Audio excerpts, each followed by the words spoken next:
नमस्कार। हिंदी स्प्रेंट के YouTube platform पे आपका स्वागत है।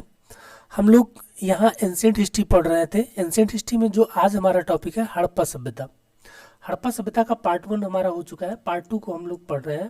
पार्ट 1 में हमने जो पढ़ा था सिंधु और उसकी सहायक नदी तंत्रों के बारे में पढ़ा, और साथ में घग्गर और सरस्वती नदी के बारे में भी हमने पढ़ा था। उसके बाद हमने पढ़ा था हड़प्पा सभ्यता की जानकारी के स्रोत, जो पुरातात्विक और साहित्यिक स्रोत हैं, इनके बारे में हमने जाना। उसके बाद हमारा नेक्स्ट टॉपिक था जो एशियाटिक सोसाइटी ऑफ बंगाल की स्थापना से लेकर एएसआई की स्थापना तक जो इतिहास रहा था उसको हमने पढ़ा था। और उसके बाद फिर हमने पढ़ा था हड़प्पा सभ्यता की खोज। इनमें से जो भी टॉपिक हमने पढ़े हैं वो आपके प्री के दृष्टि से काफ़ी ज़्यादा इंपॉर्टेंट है, और साथ में ही मेंस में ही मैं आपकी समझ को डेवलप करने के लिए ये सब टॉपिक जो है काफ़ी इंपॉर्टेंट है। तो इतना टॉपिक हमारा कंप्लीट हो चुका था। अब हड़प्पा सभ्यता के पार्ट 2 में हम किन किन टॉपिकों पर जो है गौर करने वाले हैं, तो आइए देखते हैं। तो इनमें से देखिए, हड़प्पा सभ्यता की जानकारी के स्रोत ये तो हमारा कंप्लीट ही हो चुका है, और इसकी खोज को हमने पढ़ लिया है। अब उसके साथ हमारा जो नेक्स्ट टॉपिक आज से शुरू होगा, आज हम जो पढ़ेंगे हड़प्पा सभ्यता का नामकरण, इसका कालक्रम, सभ्यता का विस्तार और हड़प्पा सभ्यता के समकालीन विश्व की अन्य सभ्यता। इसको हम आज के वीडियो में नहीं कंप्लीट करेंगे, नेक्स्ट वीडियो जो हमारा होगा उसमें हम इसको पढ़ेंगे।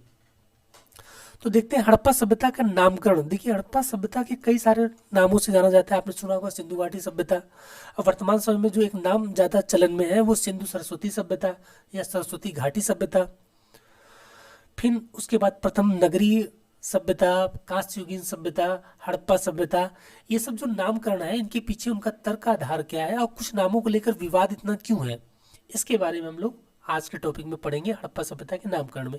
फिर उसके कालक्रम को पढ़ेंगे, फिर सभ्यता के विस्तार को पढ़ेंगे। तो सबसे पहले स्टार्ट करते हैं हड़प्पा सभ्यता का नामकरण। तो देखिए, हड़प्पा सभ्यता के नामकरण को देखिए कि हड़प्पा सभ्यता को निम्न नामों से जाना जाता है, जैसे सिंधु घाटी सभ्यता पहला, सिंधु सरस्वती सभ्यता या सरस्वती घाटी सभ्यता, कांस्य युगीन सभ्यता, प्रथम नगरीय क्रांति, हड़प्पा सभ्यता। ये सब सारे नाम जो है एक ही सभ्यता के हैं, अलग अलग सभ्यता के नहीं है, ये ध्यान में रखेंगे। ये सब सारे नाम किसके हैं? हड़प्पा सभ्यता के हैं। तो सबसे पहले हम बात करते हैं सिंधु घाटी सभ्यता, अर्थात इसको सिंधु घाटी सभ्यता क्यों कहा जाता है। देखिए, 1920-21 में सबसे पहले सिंधु घाटी सभ्यता जो है विश्व के सामने मतलब 1920-21 में सबसे पहले हड़प्पा नामक पुरास्थल की खोज हुई दयाराम साहनी के निर्देशन में। उस समय ASI archaeological survey of India, भारतीय पुरातत्व विभाग के निदेशक सर जॉन मार्शल महोदय थे।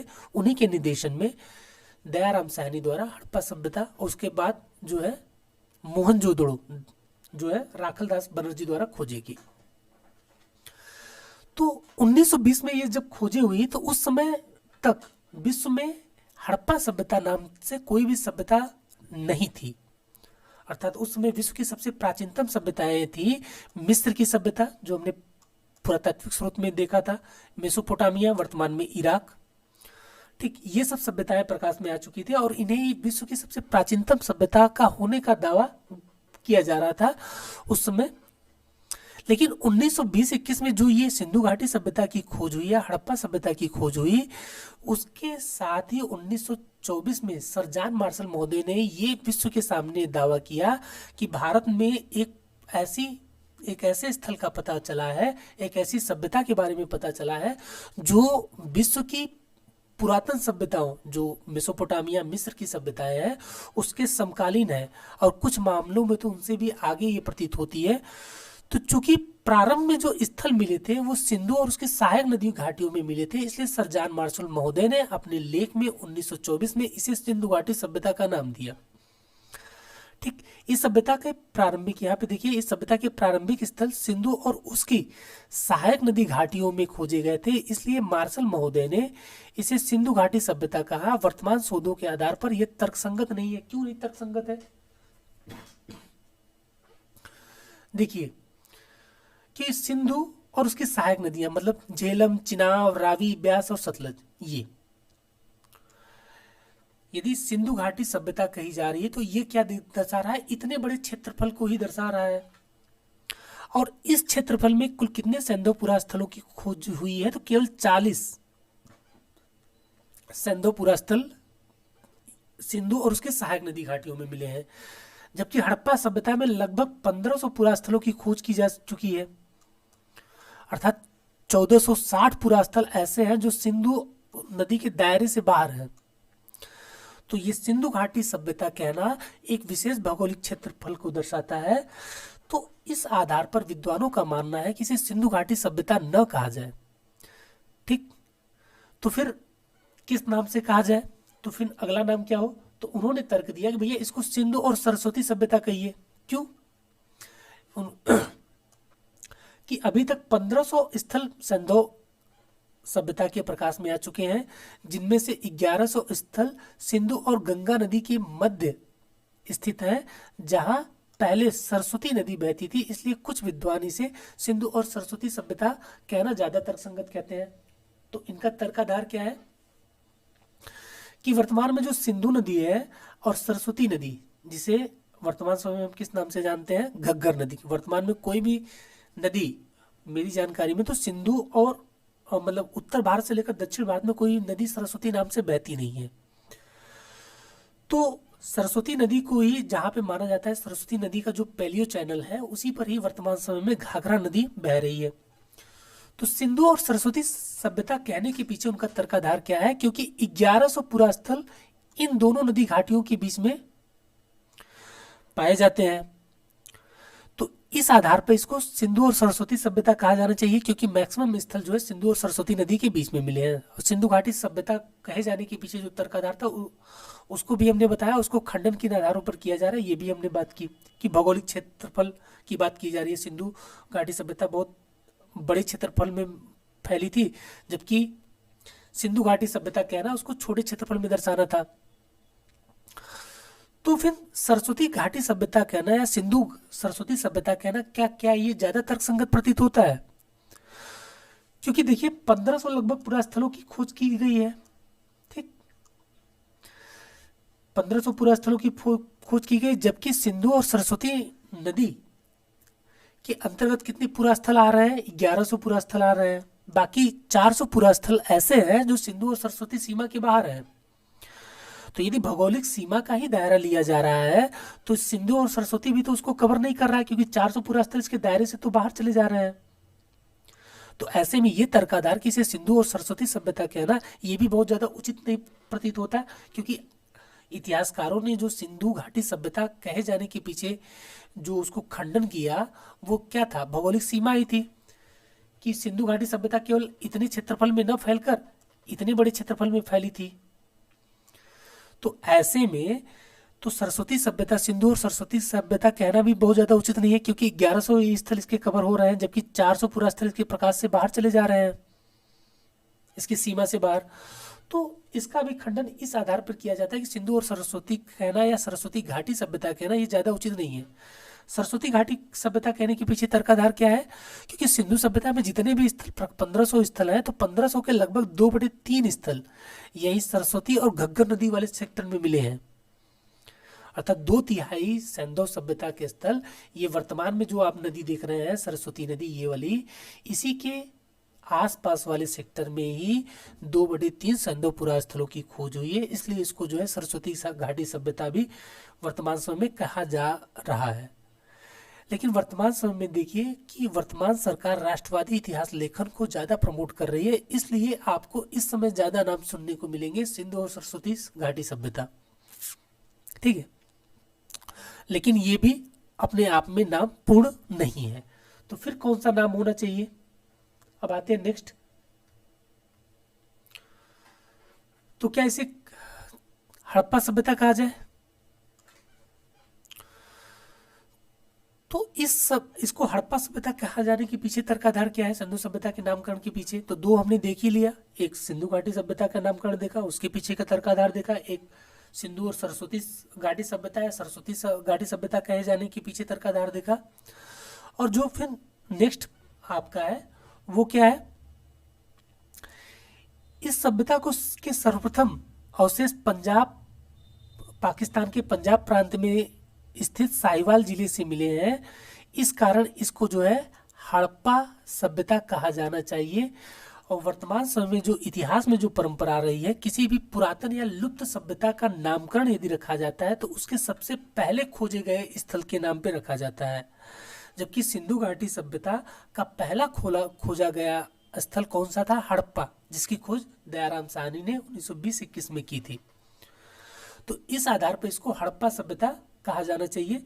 ये इसके पीछे तर्काधार क्या है कि किसी भी पुरातन संस्कृति का नाम यदि वो जानकारी में पहली बार आ रही है तो उसकी जानकारी के स्रोत जहां से सबसे पहले जिस स्थल से मिले हैं उस स्थल के नाम पर ही इसको जो है हड़प्पा सभ्यता कहा जाता है। यदि हड़प्पा सभ्यता के सर्वप्रथम स्थल जो है आपके कालीबंगा वाले स्थल से मिलते हैं, अर्थात राजस्थान वाले सेक्टर से मिलते, तो इसे कालीबंगन सभ्यता के नाम से जाना जाता है। और विश्व में जो जितनी भी संस्कृतियां आ रही हैं, प्राचीन संस्कृतियां, उनके नामकरण के पीछे यही तर्काधार काम करता है। आपने ताम्रपाषाण काल में पढ़ा होगा मालवा संस्कृति, ये क्या है? मध्य प्रदेश में स्थित मालवा एक क्षेत्र है, वहाँ पे नाम पे रखा गया है। कायथा संस्कृति, मध्य प्रदेश में कायथा नामक स्थल है, उसके नाम पर रखा गया है। जौरवे संस्कृति, ठीक। तो ये सब जो नामकरण जो रखे गए हैं, नामकरण रखे जाते हैं, उस स्थल के सर्वप्रथम चिन्ह, अर्थात उस सभ्यता के सर्वप्रथम चिन्ह जिन स्थलों से मिलते हैं उसी के आधार पर उसका नामकरण, उस ऐतिहासिक या पुरास्थल का नामकरण कर दिया जाता है। जैसे सबसे पहले प्रकाश में आया सिंधु घाटी सभ्यता के अंतर्गत सबसे पहला स्थल हड़प्पा सभ्यता। इस कारण जो है इसको हड़प्पा सभ्यता कहना ज्यादा उपयुक्त है और विद्वान, लगभग सभी विद्वान इसी नाम पर सहमत है कि इसको जो है हड़प्पा सभ्यता कहना ज्यादा तर्कसंगत है। इसको कांस्ययुगीन सभ्यता भी कहा जाता है। कांस्ययुगीन सभ्यता कहे जाने के पीछे तर्क क्या है कि हड़प्पा सभ्यता के लोगों द्वारा ही सबसे पहले भारत में तांबे और कांसे का प्रयोग किया गया, इसलिए इसको जो है कांस्ययुगीन सभ्यता कहा जाता है, क्योंकि इसी सभ्यता के द्वारा सबसे पहले कांसे का प्रयोग भारत में प्रारंभ किया गया। कांसा जो है तांबा और टीन को मिलाकर बनाया जाता है और ये तांबे की तुलना में अधिक मजबूत धातु है, जिसका उपयोग कृषि कार्यों में विभिन्न प्रकार के उपकरणों को बनाने में किया जाता है। ठीक, तो ये आप इमेज देख रहे हैं, तो ये तांबे की वस्तुएं हैं जो हड़प्पा सभ्यता से प्राप्त हुई हैं, और दूसरा ये कांसे की वस्तुएं हैं जो अधिक चमकदार हैं और अधिक मजबूत हैं तांबे की वस्तुओं की तुलना में, जिनका उपयोग कड़े ओड़ों के रूप में किया जा रहा था या विभिन्न प्रकार के औजारों को बनाने में, तीरों की बाणागर बनाने में, इन सब चीज़ों में किया जा रहा था। ठीक, ये ऊपर वाला इमेज आपका तांबे के हैं और जबकि नीचे के आपके ये जो देख रहे हैं ये कांसे के हैं, हड़प्पा सभ्यता की। फिर बात की जा रही है नेक्स्ट नामकरण क्या है इसका, इसको कहा जाता है प्रथम नगरी क्रांति। प्रथम नगरी क्रांति कहने का तर्क क्या है कि भारत में हड़प्पा सभ्यता की खोज से पहले 600 ईसा पूर्व अर्थात महाजनपद काल को प्रथम नगरी क्रांति के रूप में जाना जाता था। लेकिन जब 1920-21 में हड़प्पा सभ्यता की खोज हुई तो हड़प्पा सभ्यता ने भारत के इतिहास को लगभग 2500 साल वर्षों पीछे लेके गई। तो उस समय जो सभ्यता प्रकाश में आई थी हड़प्पा सभ्यता या सिंधु घाटी सभ्यता, उसके द्वारा ही भारत में सबसे पहले नगरीय क्षेत्रों का अर्थात नगरीय जीवन का प्रारंभ किया गया। व्यवस्थित शहरों, नालियों, कुओं, ठीक, शौचालयों, रहने खाने का उचित प्रबंध, ये सबसे पहले कहाँ पे किया गया था? हड़प्पा सभ्यता में किया गया था। और इनके नगर इतने व्यवस्थित थे कि वर्तमान नगरी जो हमारा जीवन है उसको भी चुनौती देते हुए मिलते थे। इतने वेल मेंटेन्ड बनाए गए थे, इतनी आधुनिक पद्धति से उनका निर्माण किया गया था कि वर्तमान नगर नियोजन में भी आपको इसके प्रमाण देखने को मिलते हैं कि हम लोग हड़प्पा सभ्यता की नगरीय नियोजन का अनुकरण करते हैं। और कुछ शहरों की बनावट तो इतनी गंदी है कि हड़प्पा सभ्यता से भी वो पीछे हैं वर्तमान समय में। तो ये प्रथम नगरीय क्रांति कहने के पीछे तर्काधार क्या था कि भारत में सर्वप्रथम नगरों का उदय जो है कब हुआ था? तो हड़प्पा सभ्यता के समय हुआ था। ठीक, अर्थात हड़प्पा सभ्यता के काल में, इसलिए इसको जो है प्रथम नगरीय क्रांति के नाम से जाना जाता है। अब नेक्स्ट आते हैं हड़प्पा सभ्यता के कालक्रम को लेकर। ठीक, देखिए हड़प्पा सभ्यता में कालक्रम को लेकर काफी विवाद रहे हैं, क्योंकि हड़प्पा सभ्यता में जो साहित्यिक साक्ष्य प्राप्त हुए हैं वो अभी तक पठनीय नहीं है, तो इसके कालक्रम को लेकर कोई निर्धारण किया नहीं जा सका है।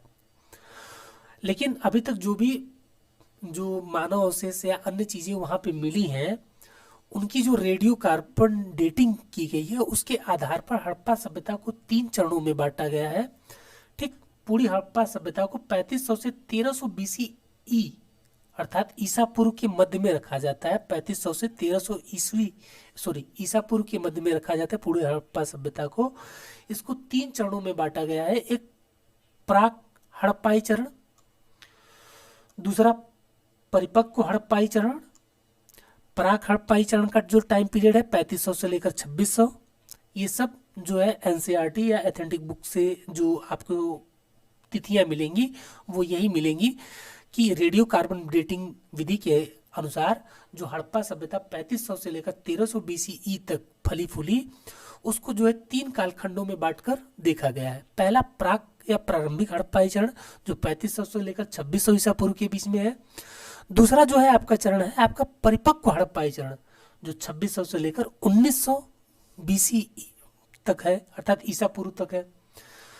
तीसरा है उत्तर हड़प्पाई चरण 1900 से लेकर 1300 ईसा पूर्व के मध्य, 1900 ईसा पूर्व से लेकर 1300 ईसा पूर्व के बीच का जो काल है वो उत्तर हड़प्पाई चरण।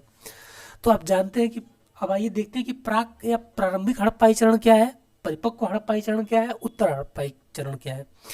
जैसे मानव के जीवन में 3 अवस्थाएं जो है होती हैं। एक तो होती है बाल्यावस्था, एक युवावस्था और एक प्रौढ़ा या वृद्धावस्था।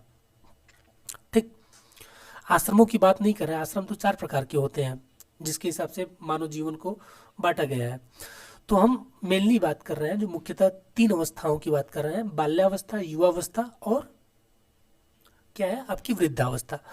बाल्यावस्था क्या होती है कि बाल्यावस्था आपकी युवावस्था का निर्माण करती है, अर्थात मानव के जीवन की जो परिपक्व अवस्था कौन सी होती है वो युवा अवस्था होती है। ये नया उत्साह का समय होता है, नए जोश का समय होता है और नए निर्माण का समय होता है मानव जीवन का। अब बाल्यावस्था क्या करती है, पृष्ठभूमि निर्माण करती है किसके, युवावस्था की। ठीक, तो बाल्यावस्था, युवावस्था और प्रौढ़ावस्था ये 3 अवस्थाएं मनुष्य के जीवन में है। तो बाल्यावस्था क्या है, प्रारंभिक अवस्था है। ये क्या दर्शाता है कि आपका जो है जीवन जो प्रारंभ हुआ है, कैसे प्रारंभ हुआ है और फिर वो कैसे युवावस्था में पहुंचा है और युवावस्था से कैसे फिर प्रौढ़ावस्था में पहुंचा है। अर्थात उत्थान, उन्नत अवस्था, बाल्यावस्था को आप मनुष्य जीवन का प्रारंभ कर सकते हैं, युवावस्था को उसकी उन्नत अवस्था कह सकते हैं और प्रौढ़ावस्था को उसकी उत्तरावस्था या पतन अवस्था कह सकते हैं, क्योंकि उसके बाद जो है मृत्यु। तो वैसे ही हड़प्पा सभ्यता में प्राक हड़प्पाई चरण किस बात को दर्शाता है कि हड़प्पा सभ्यता के उदय को दर्शाता है। किस प्रकार प्राक हड़प्पाई लोगों ने अपने जीवन को प्रारंभ किया। जैसे आप वर्तमान समय में जो भी नगर आप देखें, चाहे कोलकाता देखें, चाहे वो मुंबई देखें, जितने भी प्राचीन बड़े बड़े महानगर हैं, आप वाराणसी को देख लीजिए, आप प्रयागराज को देख लीजिए, तो वर्तमान समय में जो आप जिस शहर में रह रहे हैं, क्या ये शहर आज से 150 साल पहले ऐसे था? क्या उससे 200 या 250 साल पहले ऐसे था या 1000 साल पहले ऐसे था? तो नहीं था ना। अर्थात वर्तमान शहरीकरण पे जो हम पहुंचे हैं वो उसके विकास की एक प्रक्रिया रही है, अर्थात धीरे धीरे ये विकसित हुआ है। एकाएक ऐसा नहीं है कि कोलकाता कोलकाता बन गया, मुंबई मुंबई बन गई, ठीक है, दिल्ली दिल्ली के रूप में कन्वर्ट हो गई, सुबह रात में सोए सुबह उठे तो दिल्ली जो है नए शहर के रूप में कन्वर्ट हो गई। तो ऐसा तो था नहीं। अर्थात कहने का मतलब है किसी भी शहर के या मानव जीवन के विकास का एक क्रम होता है, ठीक, जो उसके प्रारंभिक अवस्था से उन्नत अवस्था और उन्नत अवस्था से पतन की अवस्था को दर्शाता है, चाहे वो शहर हो, मानव जीवन हो या कोई सभ्यता रही हो। तो वैसे ही हड़प्पा सभ्यता का जो प्राक हड़प्पाई चरण है वो हड़प्पा सभ्यता के उत्थान को दर्शाता है। ये जो चरण था प्राक हड़प्पाई चरण, ये था ग्रामीण चरण। अर्थात इस सभ्यता में इस समय जो प्राक हड़प्पाई चरण के लोग थे वो ग्रामीण जीवन जी रहे थे और इन्होंने ही पृष्ठभूमि निर्मित की थी परिपक्व हड़प्पाई चरण की। कैसे? ये जो ग्रामीण लोग थे इन्होंने ही सबसे पहले इस क्षेत्र में कृषि कार्य करना प्रारंभ किया, पशुपालन करना प्रारंभ किया, शिल्प कार्य प्रारंभ किया, फिर मृदभांडों का निर्माण, व्यापार, ट्रेड, कॉमर्स, ये सब जो है प्रारंभ किया गया प्राक हड़प्पाई चरण के लोगों के द्वारा। और इनके द्वारा जो ये सब चीजें प्रारंभ की गई और इनमें जो गति मिली धीरे धीरे समय के साथ 3500 से 2600 का जो पीरियड है, इन्होंने अपने आप को इतना अधिक विकसित किया कि वो कन्वर्ट हो गई ग्रामीण सभ्यता से किसमें, नगरी सभ्यता, अर्थात परिपक्व हड़प्पाई चरण जो 2600 से लेकर 1900 तक चला है। अभी प्राक हड़प्पाई चरण के बारे में हम पढ़ेंगे, क्योंकि अभी जब हम देसी या विदेशी उत्पत्ति की अवधारणा को हड़प्पा सभ्यता की देखेंगे तो उस समय हम चर्चा करेंगे प्राक हड़प्पाई चरण, कैसे प्राक हड़प्पाई चरण से हड़प्पा सभ्यता का विकास हुआ, अर्थात कैसे हड़प्पा जो है परिपक्व हड़प्पाई चरण में पहुंची। और वर्तमान में जो हम हड़प्पा सभ्यता में पढ़ते हैं वो हम परिपक्व हड़प्पाई चरण को ही पढ़ते हैं। तो पूरा का पूरा हमारा जो अध्ययन होगा वो किसको होगा, परिपक्व हड़प्पाई चरण। ये क्या था, हड़प्पा सभ्यता का पीक था, अर्थात हड़प्पा सभ्यता अपने चरमोत्कर्ष पे जिस समय थी वो था परिपक्व हड़प्पाई चरण। उन्नत नगरीय व्यवस्था, उन्नत जल प्रबंधन, उन्नत व्यापार, सारी चीजें इसमें देखने को मिलती हैं। जबकि ये प्राक हड़प्पाई चरण प्रारंभिक अवस्था को देखकर कृषि का प्रारंभ यहाँ पे हो रहा है। यहाँ पे मानव जीवन जो है धीरे धीरे अन्य चीजों को सीख रहा है। यहाँ पे नए नए तरीके से मृदभांड, फिर व्यापार के नए नए ठिकाने ढूंढे जा रहे हैं।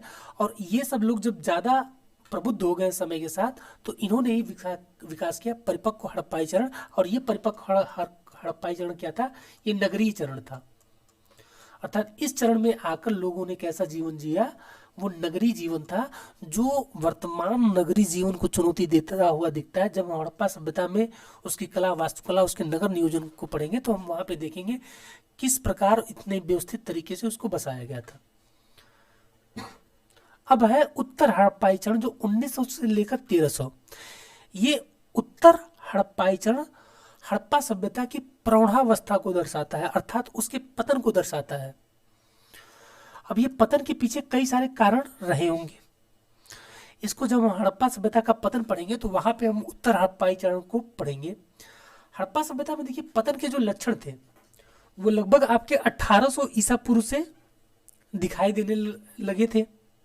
ठीक, अब उसके पीछे जो भी कारण रहे हो, या वर्षा की कम मात्रा, या नदी जल स्रोतों का सूख जाना, ठीक, जैसे सरस्वती नदी का सूख जाना, ठीक, या सिंधु नदी की धारा में जो है बहाव में परिवर्तन आ जाना, या ट्रेड एंड कॉमर्स में गिरावट आ जाना, या अन्य कई कारण जो भी रहे होंगे हम उसको पतन के समय पढ़ेंगे।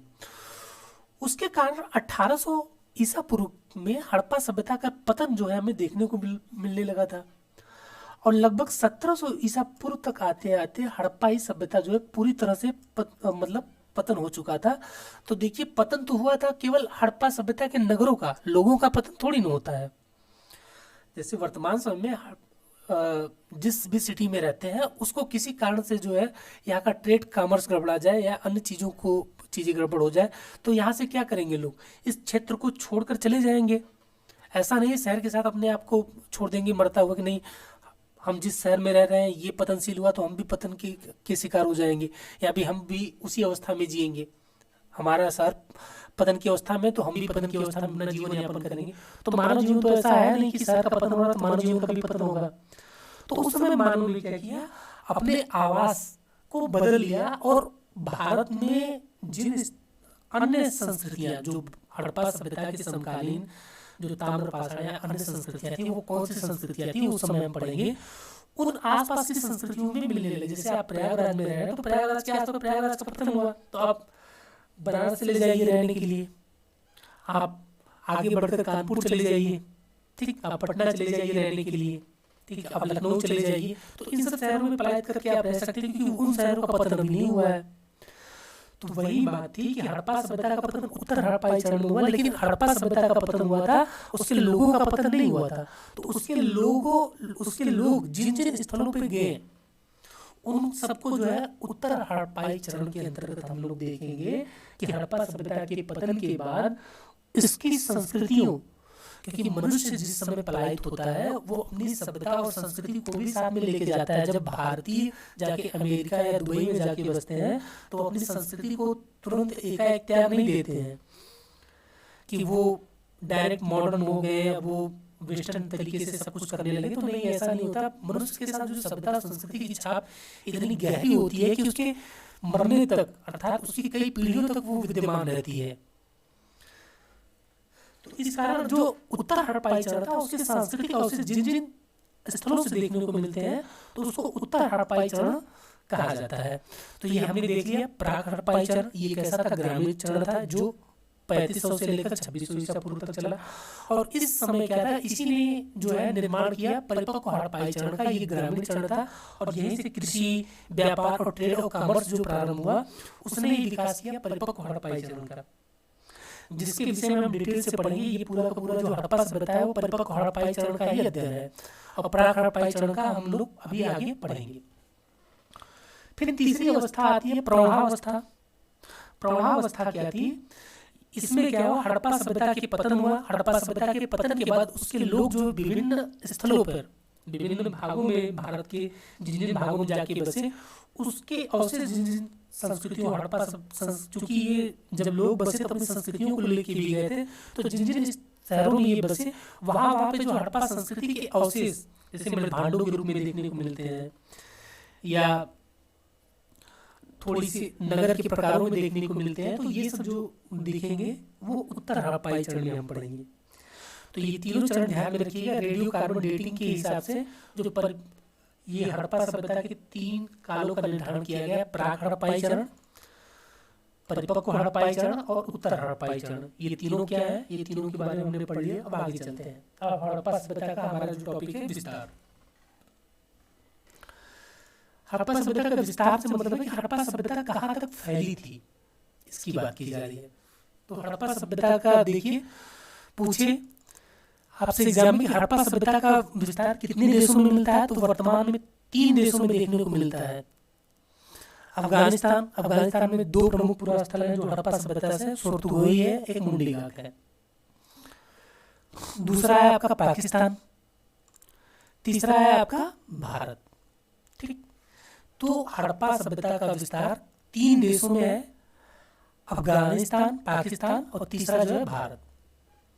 अभी तक खोजे गए हड़प्पाई स्थल 1400 से ऊपर।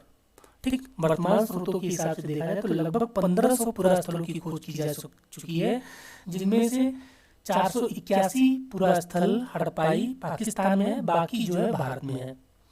स्वतंत्रता से पहले केवल 40 पुरास्थलों की खोज हुई, अर्थात 1947 से पहले भारत में जो ज्ञात हड़प्पाई स्थल थे वो केवल 40 थे। और स्वतंत्रता के बाद लगभग 1400 या आप कह लीजिए कि 1500 से ऊपर, 1500 के लगभग जो हड़प्पाई स्थलों की खोज की जा चुकी है। और स्वतंत्रता के बाद सर्वाधिक खोजा गया पुरास्थल कहाँ पे खोजा गया, किस राज्य में, तो वो गुजरात में खोजा गया है। ठीक, तो ये हो गया। अब हड़प्पा सभ्यता के क्षेत्रफल की बात करते हैं। तो हड़प्पा सभ्यता का कुल क्षेत्रफल 12,99,600 वर्ग किलोमीटर क्षेत्रफल में आपका क्या फैला हुआ है, हड़प्पा सभ्यता फैली हुई है। और इसकी आकृति जो है एनसीईआरटी का ये डेटा है, और इसकी जो आकृति है वो कैसी है, त्रिभुजाकार है। वो कैसी है हम लोग देख लेंगे अभी। ये सभ्यता इतनी बड़ी थी कि अपने समकालीन मिस्र की सभ्यता का 20 गुना। मिस्र जो है वर्तमान में अफ्रीका में स्थित है, नील नदी के किनारे मिस्र की सभ्यता विकसित हुई थी। और मिस्र और इराक की मेसोपोटामिया सभ्यता को मिला दिया जाए तो दोनों को मिलाकर ये 12 गुना अधिक क्षेत्रफल में फैली थी। अर्थात मिस्र की सभ्यता का अकेले 20 गुना बड़ा क्षेत्रफल था इसका। और मिस्र और मेसोपोटामिया जो विश्व की 2 पुरातन सभ्यताएं हैं उनके क्षेत्रफल का 12 गुना अधिक है था। अर्थात विश्व की सबसे बड़ी सभ्यता थी आपकी हड़प्पा सभ्यता, क्षेत्रफल की दृष्टि से देखे तो। ठीक है, बाकी ये सब डेटा हो ही गया। आप सब ये ध्यान रखिएगा कि हड़प्पा सभ्यता का क्या विस्तार कितने देशों में है, स्वतंत्रता के बाद सर्वाधिक पुरास्थल कितने कहाँ पे खोजे गए, और बाकी इसका क्षेत्रफल 12,99,600 वर्ग किलोमीटर। आकृति कैसी है, त्रिभुजाकार कैसी है, देखते हैं। सैंडो सभ्यता के स्थलों को देखिए, तो देखिए ये है आपका मांडा। सैंडो सभ्यता का सबसे उत्तरी स्थल कौन सा है, मांडा, जम्मू कश्मीर में अखनूर जिला है वहीं पे स्थित है। सबसे उत्तरी स्थल कौन सा है आपका, मांडा। और सबसे दक्षिणी स्थल आपका है दैमाबाद, जो वर्तमान में महाराष्ट्र राज्य के अहमदनगर जिले में स्थित है। ठीक, मांडा सबसे उत्तरी स्थल है हड़प्पा सभ्यता का, और जम्मू कश्मीर के अखनूर जिले में स्थित है, और दैमाबाद जो है महाराष्ट्र के अहमदनगर जिले में स्थित है। ठीक, महाराष्ट्र में। उत्तरी स्थल मांडा, दक्षिणी स्थल आपका दैमाबाद।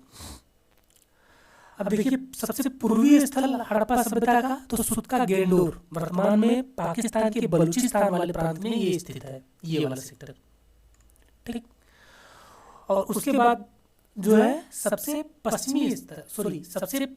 पश्चिमी स्थल आपका सुतका गेंडोर है, और सबसे पूर्वी स्थल आपका कौन सा है, हड़प्पा सभ्यता का आलमगीरपुर है, जो मेरठ यूपी में स्थित है। तो एक बार फिर से देख लीजिए, सबसे उत्तरी स्थल मांडा, सबसे दक्षिणी स्थल दैमाबाद, सबसे पश्चिमी स्थल सुतका गेंडोर पाकिस्तान, और सबसे पूर्वी स्थल आपका आलमगीरपुर और मेरठ।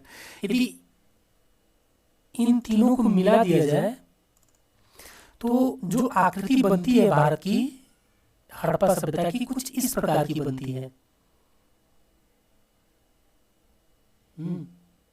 तो लगभग जो है त्रिभुजाकार आकृति में ये देखिए पूरा का पूरा आपका हड़प्पा सभ्यता जो है फैली हुई 12 लाख, ये जो पूरा का क्षेत्रफल है यही है 12,99,600 वर्ग किलोमीटर क्षेत्रफल में आपकी हड़प्पा सभ्यता का विस्तार है। तो सबसे उत्तरी स्थल ध्यान में रखिएगा, सबसे दक्षिणी स्थल ध्यान में रखिएगा, सबसे उत्तरी मांडा, सबसे दक्षिणी दैमाबाद, सबसे पूर्वी स्थल आपका आलमगीरपुर, और सबसे पश्चिमी स्थल सुतका गेंडोर। इनके जिलों को भी आप ध्यान में रखेंगे। अब देखिए यहाँ पे जो प्रमुख उस स्थल है उनकी खोज ठीक किनके द्वारा की गई और उत्तर दक्षिणी स्थलों के बारे में देखते हैं। तो ये हड़प्पा सभ्यता के विस्तार उधर से आ रहा है। तो हड़प्पा सभ्यता का सबसे उत्तरी स्थल पूछा जाए तो कहाँ पर स्थित है, तो मांडा में। किस जिले में, किस राज्य में, तो जहाँ राज्य तो अब नहीं रहेगा जम्मू कश्मीर, तो जम्मू कश्मीर केंद्र शासित प्रदेश के अखनूर जिले में स्थित है मांडा। मांडा की खोज किसने की थी, तो जेपी जोशी ने की थी। और कहाँ पे, किस नदी के किनारे है, चिनाब नदी के दाएं तट पर स्थित है आपका मांडा। तो सबसे उत्तरी स्थल मांडा है, जम्मू कश्मीर के अखनूर जिले में स्थित है, जिसकी खोज किसके द्वारा की गई थी, जेपी जोशी द्वारा, चिनाब नदी के दाएं तट पर। ये सब के सब स्थल आपके पूछे जाएंगे कि किसने की खोज की थी। ठीक, सबसे दक्षिणी स्थल आ जाइए तो दैमाबाद है, महाराष्ट्र के अहमदनगर जिले में स्थित है, प्रवरा नदी के किनारे स्थित है, जो गोदावरी की सहायक नदी है। ठीक, गोदावरी की प्रमुख सहायक नदी है प्रवरा, पूर्णा, वेदगंगा, पेनगंगा, ये सब है। तो उसी की प्रवरा नदी के किनारे आपका दैमाबाद है। कहीं कहीं किताबों में आपको गोदावरी नदी के किनारे भी मिलेगा, तो ध्यान में रखेंगे दोनों। प्रवरा नदी किसकी सहायक नदी है, तो गोदावरी नदी। तो सबसे उत्तरी स्थल मांडा हो गया, सबसे दक्षिणी स्थल दैमाबाद, उत्तरी स्थल चिनाब नदी के किनारे जेपी जोशी ने खोज की थी, और दैमाबाद प्रवरा नदी के किनारे है, जो गोदावरी की सहायक नदी है। या तो प्रवरा दे दे या तो गोदावरी दे दे, दोनों में से सही है। ठीक है, प्रवरा और गोदावरी देगा तो प्रवरा को मारेंगे आप। अब सबसे पश्चिमी स्थल की बात की जाए, जो पाकिस्तान के बलूचिस्तान प्रांत में स्थित है, उसका नाम है सुतका गेंडोर। सुतका गेंडोर जो बलूचिस्तान प्रांत में, इसकी खोज किसने की थी, तो आर.एल. स्टाइन महोदय ने की थी। और ये किस नदी के किनारे है, दास नदी के किनारे है, ये ध्यान रखेंगे। अब नेक्स्ट हमारा जो है वो आलमगीरपुर, सबसे पूर्वी स्थल, जो उत्तर प्रदेश के मेरठ जिले में स्थित है, और इसकी खोज यज्ञदत्त शर्मा ने की थी। और ये किस नदी के किनारे है, तो हिंडन नदी के किनारे स्थित है। ठीक है, तो ये रहा हड़प्पा सभ्यता के सबसे उत्तरी, दक्षिणी, पूर्वी, पश्चिमी स्थलों के बारे में देख लिया, हड़प्पा सभ्यता की आकृति को देख लिया, हड़प्पा सभ्यता के नामकरण को देख लिया। इसी के साथ हमारा आज का टॉपिक समाप्त हुआ।